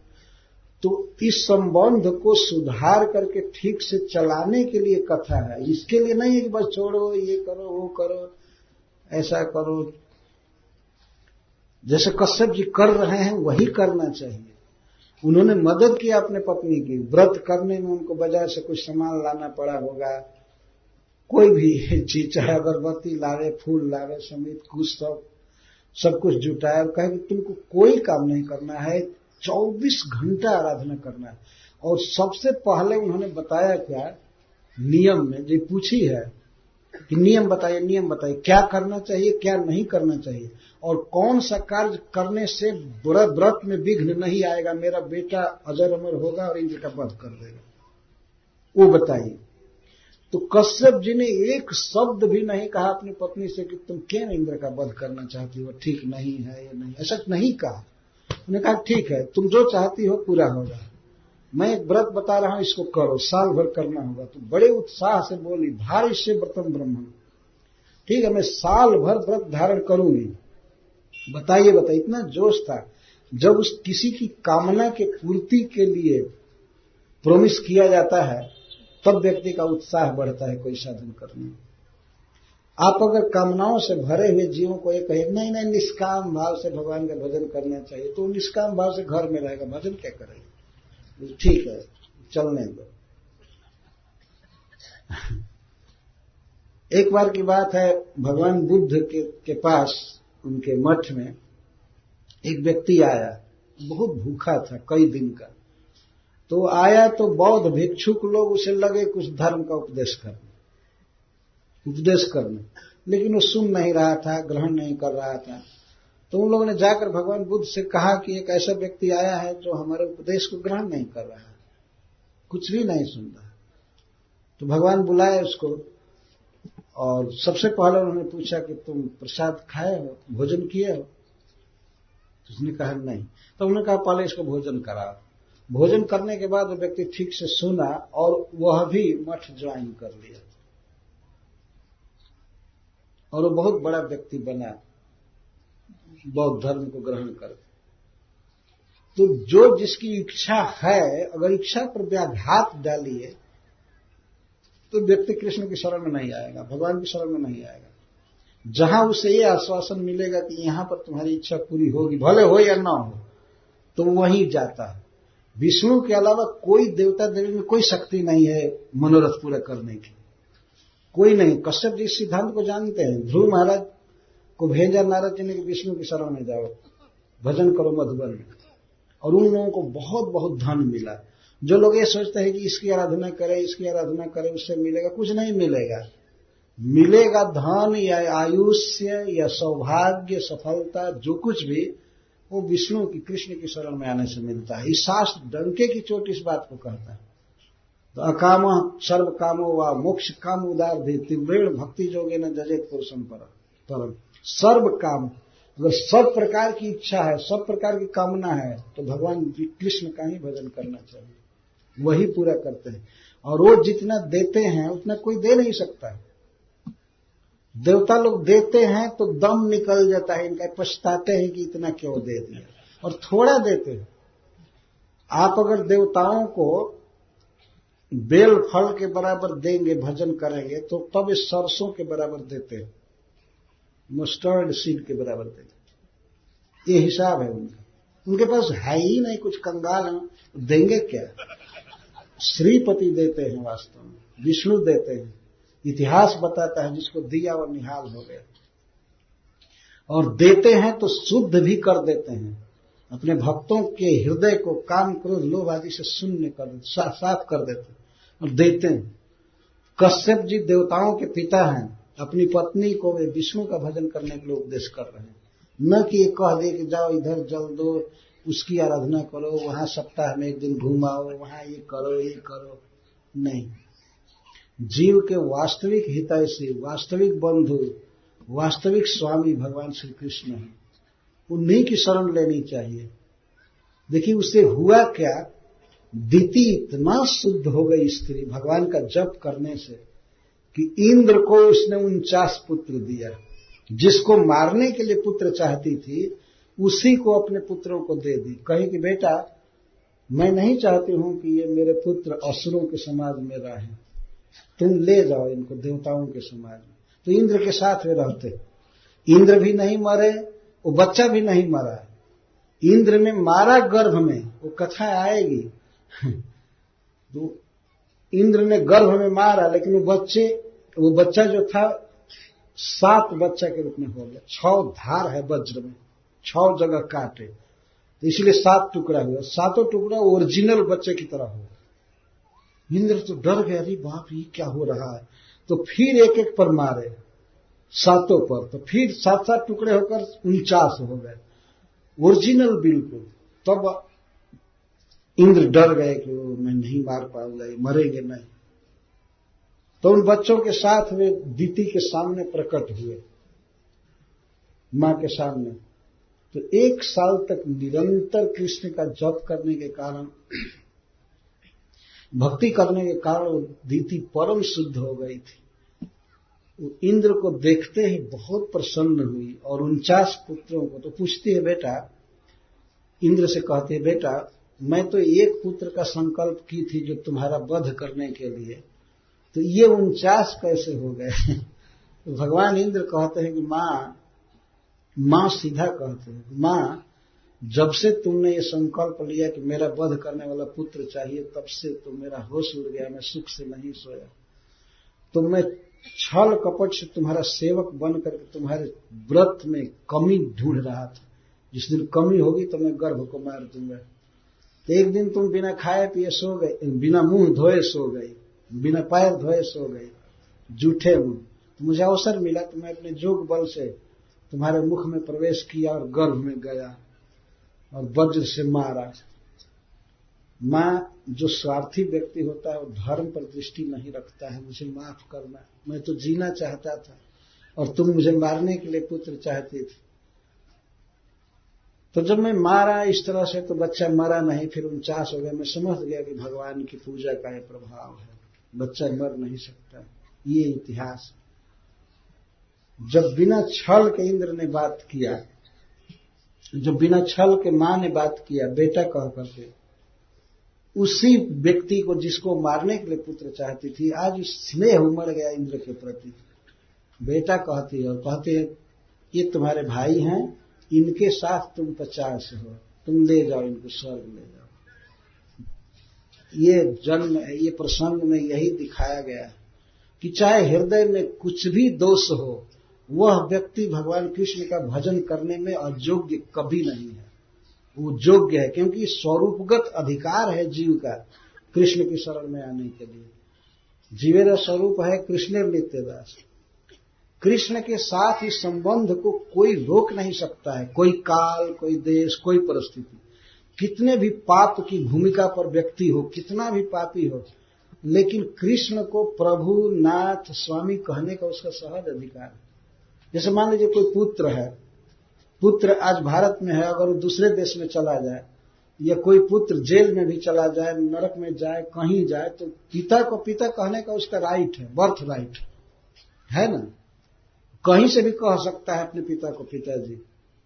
तो कहीं किसी भी स्थिति में जीव हो, धनी हो, गरीब हो, रोगी हो, पापी हो, पुण्यात्मा हो, ब्राह्मण हो, शूद्र हो, स्त्री हो, पुरुष हो, सबका सहज राइट है, सहज अधिकार है कृष्ण को अपना प्रभु कहने का। वही हमारे रक्षक हैं, वही हमारे मनोरथ को पूरा करेंगे। तो किसी भी इच्छा के साथ, बुरी से बुरी इच्छा के साथ भगवान का भजन किया जा सकता है। इसमें कोई प्री शुद्धि की जरूरत नहीं है, पहले ये शुद्ध हो जाए, ये हो जाए, वो हो जाए, वो हो जाए। कभी कभी कोई भक्त पूछते हैं कि क्या बिना नहाए हम भगवान का नाम जप सकते हैं? क्यों नहीं जप सकते? बिना नहाए सांस ले सकते हैं और जप नहीं कर सकते? सांस जितना ले रहे हैं उससे भी ज्यादा स्वाभाविक है कृष्ण की भक्ति करना। हाँ, कुछ पाबंदी है भाई, जब तुम्हें डीटी की सेवा करनी है, मूर्ति की सेवा करनी है, तो देवो भूत्वा देवम जगे, तुम्हें नहा धोआ कर जाना चाहिए। नहा लेने से देढ़ा उत्साह रहता है। लेकिन मान लीजिए आप नहाए नहीं है, आधी रात को नींद खुली, 4 बजे खुली, 3 बजे खुली, तो भगवान का नाम लेना महामंगल है, ले सकते हैं। उसमें कोई ये नियम नहीं है कि नहीं नहा लेंगे तब नाम का उच्चारण करेंगे, नहीं। गायत्री आदि का उच्चारण नहा करके करना चाहिए, उसमें कुछ नियम है। लेकिन भगवान के नाम में तो कोई देश काल नियम नहीं, सर्व सिद्धि है। खाईते सुईते जथा तथा नाम लय, खाते समय, यहां तक कि सोते समय भी हरे कृष्ण कर सकते हैं। खाते समय, सोते समय, नहाते समय, छींकते समय, कभी भी भगवान का नाम लिया जा सकता है, क्योंकि भगवान के नाम को लेने का हमारा स्वरूप है, हमारा वही अधिकार है, वास्तव में वही अपने हैं। तो चाहे इच्छा पूरी करने के लिए, चाहे निष्काम भाव से, जैसे तैसे उन्हीं का भजन करना चाहिए। कश्यप जी के द्वारा इस विषम परिस्थिति में यह शिक्षा दी जा रही है। वास्तव में ऐसा कोई घर नहीं है जिसमें मतैक्य हो, ये कहीं मत हो सबका। कुछ न कुछ भेद जरूर होता है।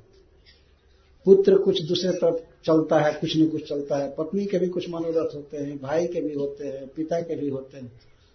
कैसे कॉम्प्रोमाइज किया जाए, ये कहीं धरातल है कि जैसे भी हो कृष्ण से जोड़ा जाए उसको। अगर किसी में बहुत बड़ा दोष भी है तो उसको सुधारने का उपाय क्या है?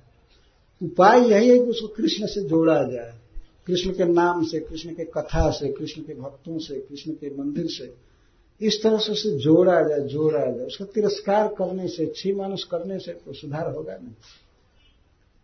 अब पत्नी इतनी कठोर अभिप्राय वाली है इस समय, दीति, कश्यप जी कितनी चतुराई से काम किए, कितनी बुद्धिमानी से भगवान में लगा दिया, सहज वो जप करती थी। सबसे पहले उन्होंने बताया था न हिंस्यात भूत जाता नहीं।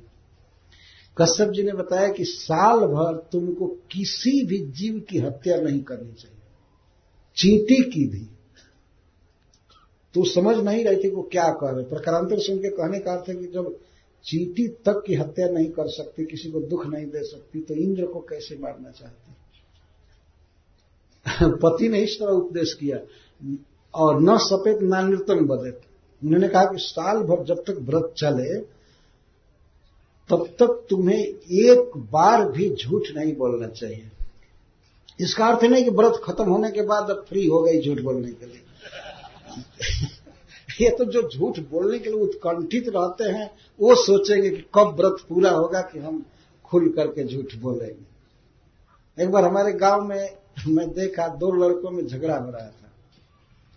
तो एक लड़का गाली दे रहा था तो दूसरा बच्चा था,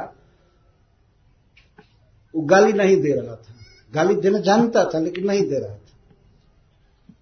बाद में वो कहा कि देखो मैं भी गाली दे सकता हूं।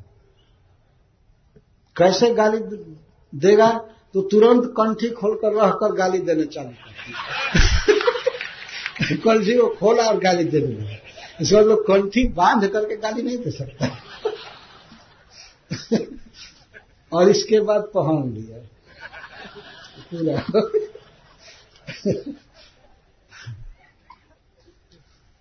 तो व्रत, तो ये जो व्रत बताया जा रहा है वास्तव में व्यक्ति को जीवन भर धारण करना चाहिए। न सपेत ना निर्तन बदल, किसी को गाली नहीं देना, साप नहीं देना, शुभ वचन बोलना चाहिए। शुभ वचन, जैसे आजकल के लोगों को सिखाया जाता है शुभ वचन बोलने के लिए।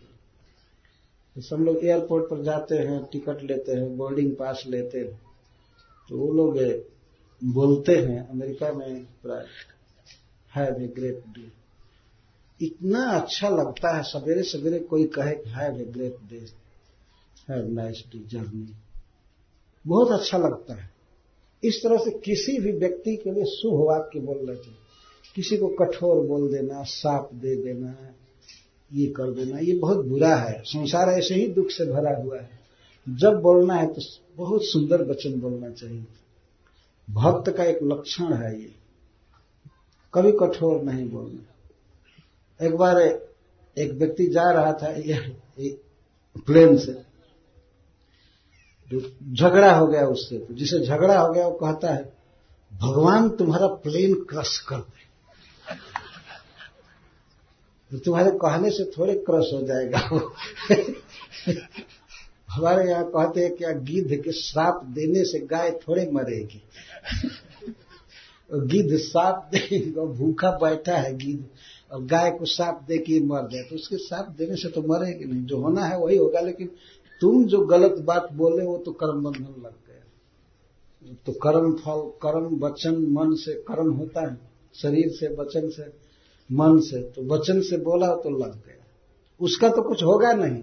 लेकिन जो व्यक्ति बोला कि ऐसा हो जाए तो उसी दिन कर्म बंध हो जाए। वो तो कंप्यूटराइज्ड है बिल्कुल, वो तो आएगा फल समय पर। तो इस प्रकार कश्यप जी बहुत ही सफलतापूर्वक अपनी पत्नी को भगवान के भजन में लगाया।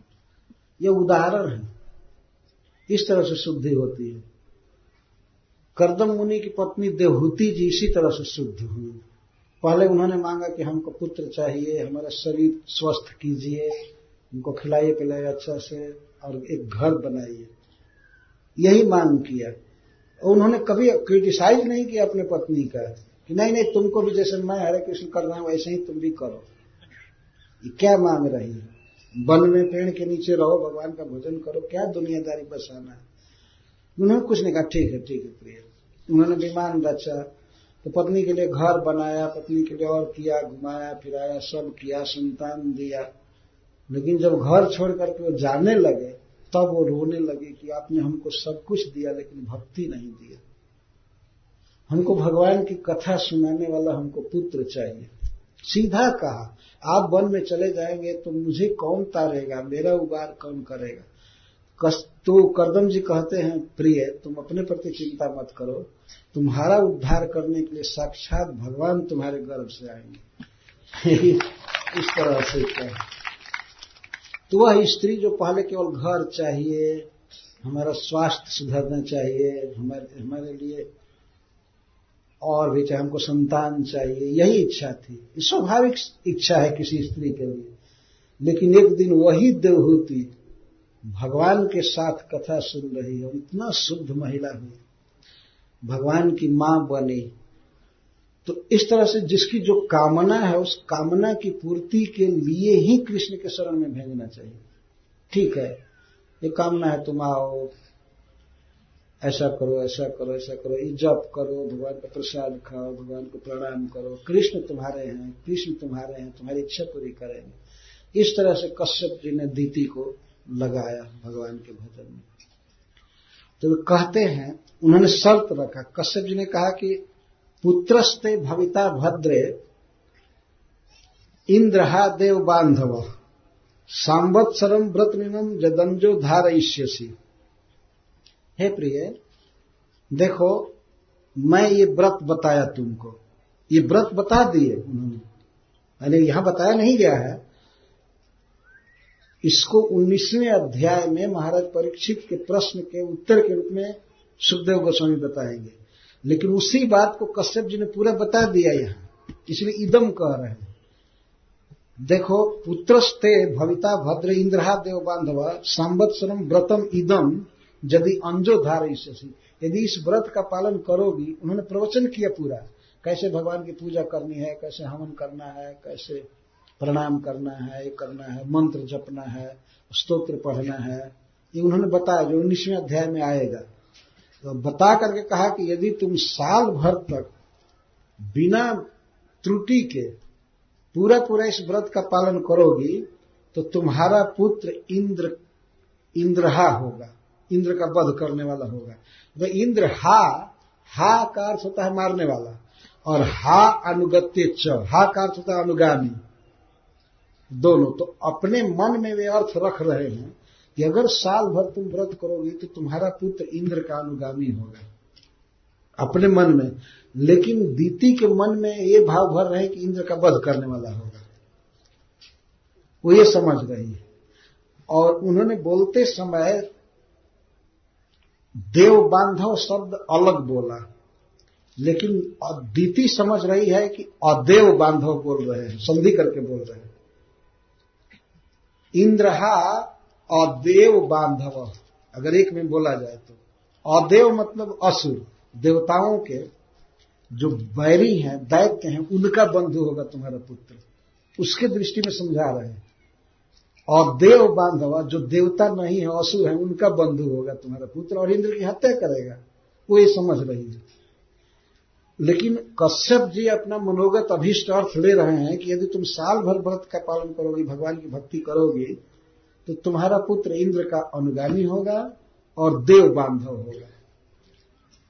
उन्होंने उच्चारण ऐसे ही किया था, लेकिन वो बेचारी कम संस्कृत पढ़ी होगी, समझी नहीं, और एक काम चला लिए। ऐसे समय समय पर बोला जाता है कि वो कुछ और अर्थ समझ ले, लेकिन उसका एक अर्थ रिजर्व रहे। कैसे कश्यप जी कह सकते थे कि तुम्हारा पुत्र इंद्र की हत्या करने वाला होगा या असुरों का बंधु होगा, कैसे कह सकते थे? लेकिन वह यही सुनना ही चाहती थी, तो उसको सुनाने के लिए, खुश करने के लिए भगवान की भक्ति करे, शुद्ध हो जाएगी, चलो इस तरह से उन्होंने कह दिया। और इतना जब उन्होंने कहा तो कहती है, धारयिष्ये व्रतम ब्रह्मन् ब्रूहि कार्याणि जानि में। हे ब्रह्मन, मैं व्रत धारण करूंगी। इतना दृढ़ निश्चय था पुत्र प्राप्ति के लिए और इंद्र का वध करने के लिए, तैयार हो गई बिल्कुल। आजकल की स्त्रियों को कहा जाए कि 7 दिन खूब जप करो, तो कहेंगे इतना दिन करेंगे, साल भर के लिए एकदम तैयार हो गए। और जो साल भर भगवान की भक्ति करेगा वो जीवन भर नहीं छोड़ सकता है। इतना भक्ति में रस है, इतना आनंद है कि वो छोड़ नहीं सकता। तो कहती धारयिष्ये व्रतम ब्रह्मन्, हे ब्रह्मन, मैं व्रत को धारण करूंगी। ब्रूहि कार्याणि जानि च, इसमें क्या क्या करना है ये पहले बताइए। कार्याणि ब्रूहि, अब ब्रूहि जब च निषिद्धानि, और जो इसमें मना किया गया क्या नहीं करना चाहिए उसको भी बताइए। मैं भूल करके वो नहीं करूंगी। No meat eating, no gambling इत्यादि, ये बताने का मतलब ये है कि इसमें क्या निषिद्ध है, इसे भी बताइए। देखिए, भगवान के व्रत करने के लिए अथवा जीवन शुद्ध करने के लिए ड्रिंकिंग फ्रिंकिंग बिल्कुल नरक जैसा छोड़ना चाहिए। ये पेशाब पीने से भी खराब है वास्तव में। जो लोग ये ताड़ी शराब पीते हैं, मदिरा पीते हैं, वास्तव में अपने जीवन को घोर नरक में ले जा रहे हैं। वो केवल शरीर को ही नहीं, बुद्धि को भी नष्ट करता है। सब जगह लिखा भी हुआ है कि इसे ये हानि है, ये हानि है, लेकिन फिर भी लोग बुद्ध लोग पीते रहते। क्या करेंगे? इस शरीर के अंदर शराब डाल करके इसको अजर अमर कर लेंगे। शराब पीने का उस महापाप का जो फल है वो तो जाएगा आत्मा के साथ, अधोगति में ले जाएगा, शरीर भी जाएगा और शरीर में और रोगों की पुष्टि करके जाएगा। मैं एक बस पर पढ़ा कि सिगरेट पीने से, गुटखा खाने से ये रोग होता है, रोग होता है, तो प्रचार करते जाते हैं। फिर भी वो खाने वाले खा रहे हैं, क्योंकि उनके पास बुद्धि नहीं, मूर्ख हैं, आगे का अपना जीवन समझ ही नहीं रहे हैं कि हम कितना अपना गला काट रहे हैं अपने आप। भगवान की भक्ति में भोजन का पहला संबंध है। आगे इस प्रसंग में बात कही जाएगी। कुछ लोग कहते हैं, जो सनातन धर्मियों के अलावा, कि भक्ति में और भोजन में क्या संबंध है? कुछ भी खाओ, भजन करो, गाय खाओ, कुछ भी खाओ, बस भजन करो, नमाज पढ़ो, ये करो करो, ऐसा कैसे कर सकते हो? पहले शुद्ध बनना पड़ता है। इसके लिए भोजन की शुद्धि बहुत आवश्यक है। जैसा आदमी भोजन करता है वैसा मन बनता है। गलत आहार करके शराब मदिरा आदि पी करके कैसे कोई कंटिन्यूअस चला ही नहीं पाएगा। ये बहुत जरूरी है आहार सुधारना पहले। तो ये कह रहे कि निषिद्ध हानि, पहले निषिद्ध बताइए, कार्य क्या है ये करना, कैसे पूजा करना, पाठ करना, ये करना, वो करना, क्या नहीं करना है। और ऊपर से और भी बात बताइए कि क्या करने से हमारा पुत्र नहीं मरेगा और मेरा व्रत पूरा होगा। व्रत में एक भी त्रुटि नहीं आनी चाहिए। यह है उत्साह। इस तरह का उत्साह होना चाहिए व्यक्ति में। किसी को कहा जाए कि भाई अरे भजन करो, जप करो, भगवान तुम्हारी इच्छा पूरी करेंगे, तो कोई कहे कि हाँ जरूर करेंगे, हम एक माला कर लेंगे, यही उत्साह है। एक माला कर रहे हैं, यही उत्साह है। अवश्य बात है कि something is better than nothing. कुछ नहीं करने वालों से तो बहुत अच्छा है। भगवान का एक नाम भी उच्चारित होने पर बहुत लाभ करता है, तो एक माला जपे बहुत काफी है। लेकिन तत्वतः जो उत्साह में होगा तो कहेगा कितना जपना चाहिए, ये बताइए, कितना जपना चाहिए। रिक्वायरमेंट होना चाहिए, कितना जपना है, तो वो बताए कि इतना जपना है, तो हाँ ठीक है जपेंगे। सब जगह यही होता है ना। आप कोई वस्तु लेने जाइए दुकान में, तो दुकानदार दाम बताता है, ऐसा नहीं है कि वो आपकी इच्छा पर है कि भाई हम इतना ही देंगे, है ना। उधर से फिक्स्ड है कि नहीं इतना हम लेंगे, इतना लेंगे, इतना वो कहता है। लेकिन भजन सीखने में लोग कहते हैं हमसे तो इतना ही होगा। नहीं, वो जितना कहता है उतना करो। जरूरी है कम से कम 16 माला तो करना चाहिए। अगर कदाचित नहीं कर पाए तो चलो 1 माला, 2 माला, 4 माला, 5 माला, जो भी कर रहे हैं ठीक है। लेकिन अगर करने की शक्ति है, शरीर स्वस्थ है और कोई बाधा नहीं है, उपद्रव नहीं है किसी प्रकार का, तो करने में क्या हर्ज है? लाभ ही लाभ है। द्वितीय ऐसा उत्साह रखना चाहिए। धार इससे व्रतम ब्रह्म, मैं व्रत धारण करूंगी, मैं नियम लूंगी, बताइए क्या करना है क्या नहीं करना है। और ऊपर से स्पेशल जो नियम हो हमारे व्रत को पूरा करने के लिए, गर्भ की रक्षा के लिए, वो सब बताइए, मैं करने के लिए तैयार हूं। इतना उत्साह उस स्त्री में। और मर्द होकर के अभी 1 माला करते, और कुछ ना मर्द तो 1 माला भी नहीं करते। ये सीखने की बात है ना। इतना भगवान ने समय दिया है। कहते हैं हमको समय नहीं है। कुछ लोग कहते हैं आई हैव नो टाइम। तो आपको केवल 22 घंटा 21 घंटा दिया है क्या?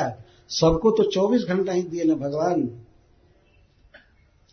एक भक्त तो जो है उसको भी 24 घंटा ही दिया गया। ऐसा नहीं कि 24.5 घंटा उसको दे दिए और आपको 23.5 दे दिए। ऐसा तो नहीं है। भगवान ने समय उतना ही दिया है। तो इस तरह से अपने परिवार को, अपनी पत्नी को, अपने बच्चे को भगवान से जोड़ना चाहिए। धीरे धीरे संसार सुधर जाएगा, ठीक हो जाएगा। अन्यथा कृष्ण के भक्ति के अलावा कोई उपाय नहीं है शुद्ध करने का। यह इतिहास बताता है, वैदिक ग्रंथ बताता है कि बड़े बड़े लोगों ने यही किया। कश्यप जी ने अदिति को यही भजन सिखाया, दीति को भजन सिखाया, कर्दम जी ने अपनी पत्नी को भजन सिखाया।